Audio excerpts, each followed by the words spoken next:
راشید ارمان خپل قیمتي موټر د اسټرلیا لپاره په نیلام کې کېښود. د افغانستان کرکټ ملي لوبډلې افسانوي الراونډر راشید خان ارمان د اسټرلیا هیواد د قربانیانو لپاره خپل قیمتي موټر د خرڅلاو بازار ته وړاندې کړ. دا چې د اسټرلیا هیواد پوره شتمن هیواد دی، څه موده مخکې پکې شدید اور سخت مالی او ځاني زیانونه اړولي وو.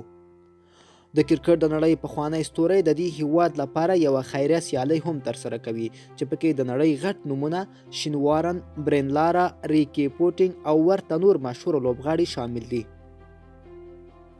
د افغانستان نوموړی کرکټر راشید خان ارمان هم اعلان وکړ چې خپل قیمتي موټر د دغه قربانیانو لپاره د خرڅلاو بازار ته وړاندې کوي.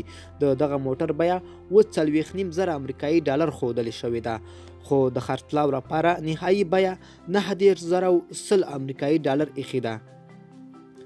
راشید ارمان خپل موټر ته اشاره کړې او ویلي دي چې هر شخص ته به پر دغسې پیسو خوراک او څښاک لپاره څه واخیستل شي.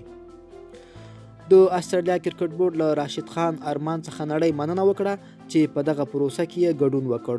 راشید د اسټرلیا په کورنۍ تجارتي لیګ سیالیو کې په 15 لوبو کې 19 ویکټې ترلاسه کړي او په توپوهنه کې یې 126 منډې جوړې کړي، خو لوبډله د مخکې تګ څخه محرومه شوه.